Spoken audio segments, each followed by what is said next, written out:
From the east coast of the Vale, the Fingers reach out into the narrow sea. 4 rocky peninsulas plagued by wind and rain, and barren to all but the hardiest of weeds. The ancestral home of House Baelish.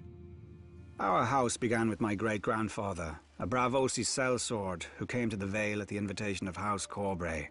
My grandfather raised himself to the status of hedge knight, and even managed to acquire a bit of land and a keep on the smallest of the Fingers, though I do believe he often missed sleeping under his titular hedges. The only thing worse than owning a dreary and desolate land is owning only a small portion of it. Luckily, I didn't spend much time there as a child. During the War of the Ninepenny Kings, a cheap name for a cheap cause, where other men fought for the king my father fought to befriend Hoster Tully, Lord Paramount of the Trident and head of one of the oldest and greatest houses in Westeros. Thanks to my father's heroic efforts, Lord Hoster agreed to foster me at Riverrun with his own children. Until then, my whole world had been a small tower on the gull-stained rocks of the Fingers. But when I first saw the stone walls of Riverrun rising from the Trident, towering over me, back then I was a little more easily impressed. The boy in me thought the gods themselves must live in such a place. I soon learned otherwise. Lord Tully's son, Edmure, was quick to ensure I would never forget myself in their house. He nicknamed me Littlefinger, after my size and homeland, and the name was just cruel enough to stick.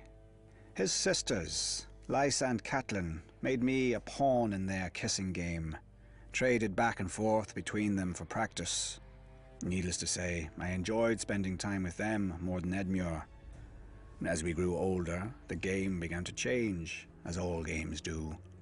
Lysa grew more bold, and Cat more demure. When Lord Tully announced Cat's betrothal to a brute from the north whom she'd never met, I realized her duty would outweigh any feelings she had for me. Fool that I was, I challenged this Brandon Stark to a duel for her hand. He was a warrior, I was a boy. If Cat had not intervened, he would have killed me and laughed over my corpse. For my insolence, Lord Tully banished me from Riverrun. No matter. I had learned everything I needed by then. I would fight my battles not with swords, but with wits, where few men could match me. Even then, House Baelish might have died out on the rocks of the Fingers.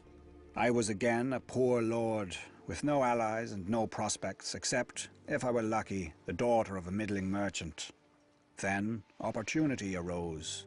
The Mad King executed that Brandon Stark and incited a rebellion.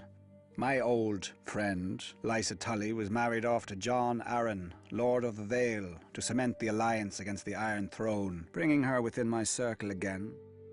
I quickly capitalized on our former affection and persuaded her to have me appointed as controller of customs at Gulltown, the Vale's greatest port. Wars burn gold like wildfire. When I increased the port's income tenfold, her husband took notice of this lowly lord from the Fingers, and when the new and profligate King Robert needed a master of coin who could find gold where no one else could, why, Lord Arryn knew just the man. Once, House Baelish had no lands, no name, and no gold. Now we have quite a lot of each. What new rung will the next generation climb? Let us not be hasty. I'm not finished yet.